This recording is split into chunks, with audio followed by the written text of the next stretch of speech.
Now let's have a look at how to get a MODIS dataset. Well, obviously it's a dataset because it carries many files. So to get it, obviously you cannot just type anything here and get it directly. You first need to explore where they are. Now the place that you have them is the Goddard Space Flight Center, the one that you can see here. It's lartsweb.nascom.nasa.gov where you can actually find it. I'll copy paste it here for you so that you can see it here. Yeah, this is the address that you can go to. It's an FTP site. It's got an FTP site too. Let's stick to the one that's here, and you've got this data sets available here. I'll just increase the font a little. You've got the data repository, which is here. You can click here if you want. You've got a few options actually. You can actually search for the data that you need. You can go for the previous data sets that you have ordered just a while ago. You can look for the data availability. You've got the archive status. I mean, it's important to know. Obviously, you've got an FTP site where you can get hands on the data through FTP data acquisition commands, which you're going to see a little down the line. Obviously, you've got file specification. You've got the metadata specifications too. You've got the airborne simulator dataset which you can get. Obviously, you've got a track of your previous order possible here. So if I would like to see if there's something that I had ordered, I'll go here to this link. I'll type the email address that I ordered it with. There's my email ID. A search, and I don't get anything. So obviously I haven't submitted anything. Let's say if there's something that I had submitted maybe some time ago.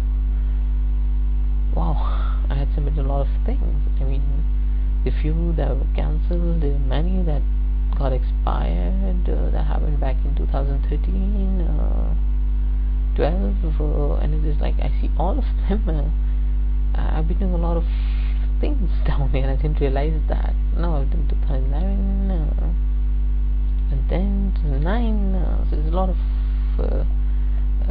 data that they had actually, which was probably of use to me. I'll go back to where I was. I close this. I'll go to the search option now. So this is how you can track records and what I had been doing, obviously. But if you don't want to look at that, obviously you can look at what you have been ordering at the large web. Now this is the dataset search interface that you get. You've got the dataset type that you can order. Well, obviously there you go.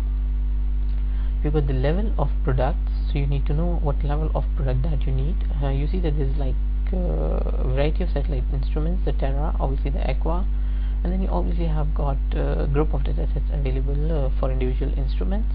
You can change the instruments, and the dataset types that you're going to get down here are going to change accordingly. I'll stick to the Terra MODIS. You've got these dataset types. Now the level 1 product actually are of a variety. Now this is the one that's very critical, obviously the geolocation product. So if at a certain stage you want to georeference your dataset, you're going to need this one. Let's say I click on that. Then I needed a level 2 product, which is the raw swath dataset of MODIS, which is the mod09 data. So I'll click on that too.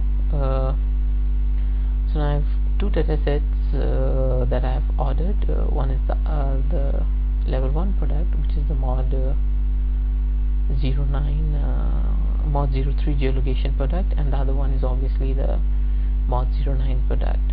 So I have the level 2 product, level 1 product, both grayed out here.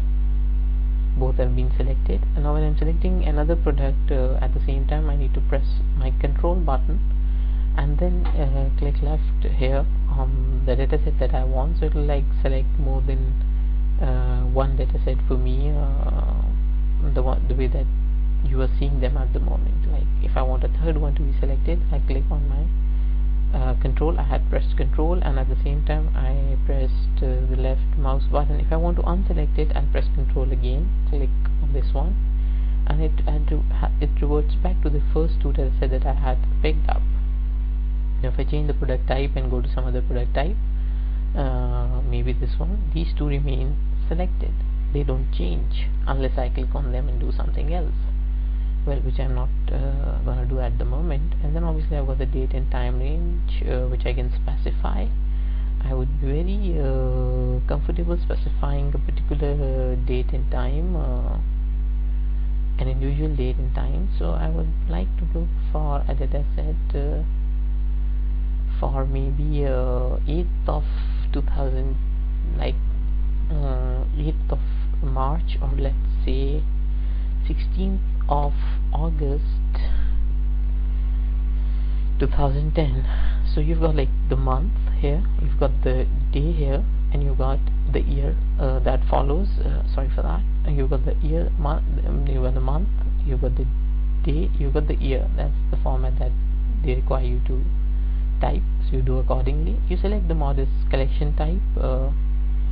I want the MODIS at level collection 5 datasets, so I click on that. Now I want a global search. I want a specific tile. Now I need to know which tile I need, obviously. For that, you've got a sinusoidal grid as such available for download. You can pretty much look for that online and download it and pick out the tile that you would need. So I need tile 7, I need tile 24, then I need tile 06, not 7 again, and then I need tile 24 here. There you go. So it's some part of southeastern Pakistan that I'm zoomed in on. I have these continental datasets available to me too. I want the date renewals. Then I have to search for what I want. I can save these search parameters in case I am interested in that. I'm not interested at the moment, so this is how I go for my datasets. The only datasets that are available to me are obviously the mod 03 for download. I'll probably go back and see what's wrong. I didn't need the MODIS 6 collection, I want the 5 collection. I'll search again. Oh god, I want the 09 dataset. There you go. I've got the mod 03 file, mod 09 file. Now this is the image file that I need actually. And this is a geolocation dataset. This is a dataset that I can use to georeference this dataset here. It's a complicated process handling MODIS data, obviously the sort data in particular. But you've got this dataset here. This is the image file, mod 09. It's got like those 36 bands that you talk about. It's 368 MB in size, and you've got the geolocation file, which is about 32 MB in size, almost standard 26, 32 MBs that you can get download. And you can look at the surface reflectance values. You can actually pretty much see the RGB of this individual image here. There you go. Oh, there's quite a lot of effects over there. There's a lot of clouds. Well, no wonder it was full of rain in Pakistan at that moment. And it's quite crumbled. Like, I mean, it's not really normal. Like, and that's what you need to correct with the help of this geolocation file here. It's not georeferenced at all. It's the raw reflectance that we are looking at. It's taking some time to load, obviously.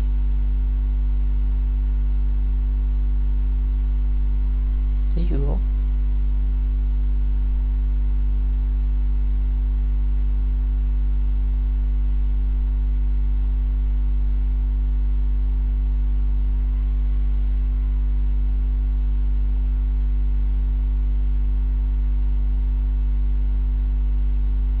Wow, it's a massive data set. It's a lot of information if you see for a geospatial scientist. Well, a lot of clouds I see. There, this is the Indus Delta. I see these formations here. With the river Indus, probably river Indus mouth, and I have to confirm that. I can't say it with all that surety unless it's properly georeferenced. And this is this typical bow tie effect that you see on the image. So when you get the HDF file, you geo-reference it, geo-correct it, and you are good to go. Well, the file was a low resolution dataset. There's another alternative obviously to getting your hands on MODIS dataset. There's this FTP site that they have.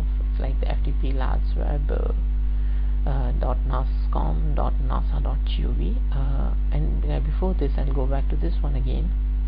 You can actually select all these datasets, and you can add the files either to shopping cart, or either you can order the files on the spot. I'll order them. You give them your email. There you go, Mr. Salman, and the moment you give your email, you've got either an option to get the FTP pull, like download it, or get them automatically pushed to an FTP server, which has to be open server, obviously, where they can where the largest people actually can put data online without requiring certain authentication protocols. Well, I don't have this facility, so I'll rather use this one, and I'll say order. So yes, like there's 3 files which are already the geolocation files. Obviously they're ready, I can download them, and then obviously there are 3 files that are additional, which I cannot download because they're not ready at the moment. I'll get an email from these people telling me when they are ready to download. Stay tuned, there's a lot more coming.